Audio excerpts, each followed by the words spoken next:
Sachin police સ્ટેશનમાં બે અનડિટેક ચોરીના અલગ અલગ ગુનાઓ દાખલ થયેલ છે. આ બે અનડિટેક ગુનાઓ પૈકી એક ગુનો વક્તાણા ગામે જે બુલેટ ટ્રેનનો પ્રોજેક્ટ ચાલે છે.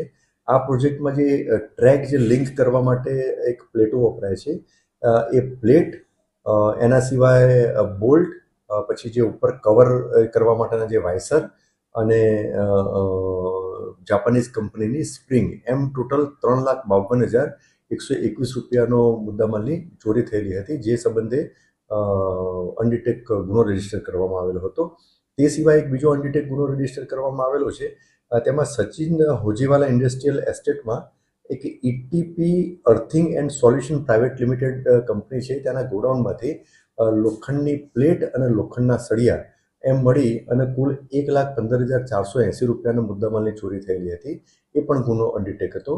આ બંને ગુના અનડિટેક હોવાથી એને ડિટેક્ટ કરવા માટે અને આરોપીઓને શોધી અને મુદ્દામાલ રિકવર કરવા માટેની દિશામાં સ્થાનિક પોલીસ સ્ટેશનની અલગ અલગ ટીમ અલગ અલગ દિશામાં કામગીરી કરી રહેલી હતી, તપાસ કરી રહેલી હતી.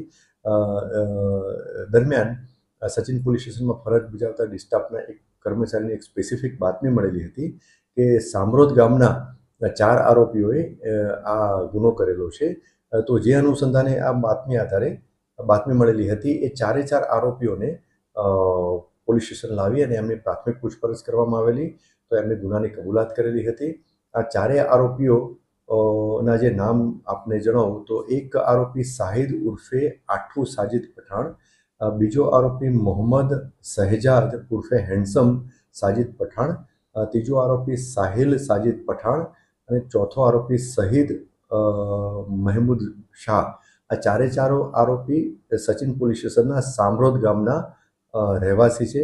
આ 4 આરોપીઓ પૈકી એક આરોપી મોહમ્મદ શહેજાદ ઉર્ફે હેન્ડસમ સાજિદ પઠાણ એ અગાઉ આ જે બુલેટ ટ્રેન પ્રોજેક્ટમાં અગાઉ સિક્યુરિટી ઓફિસર તરીકે ત્યાં કામ પણ કરતો હતો અને એ પછી ત્યાંથી એને નોકરી છોડી દીધેલી હતી. તો આ એક ટૂંકમાં જાણકાર હતો. અને આ 4 આરોપીઓની પૂછપરછમાં આ જે મુદ્દામાલ જે ચોરી કરેલો છે એ એમણે એક લાજપોર ગામમાં રહેતા મોહમ્મદ હનીફ નિઝામુદ્દીન સૈયદ કરીને જે છે એને વેચેલો હતો. એટલે આ 5મા આરોપીનું પણ એક રિસીવર તરીકેની ભૂમિકા જણાઈ આવતા એની પણ તપાસ કરી અને એ મળી આવતા એની પણ પૂછપરછ કરી અને એની ગુનાહિત સંડોવણી જણાઈ આવતા આ 5મા આરોપીને પણ ધરપકડ કરવામાં આવેલી છે.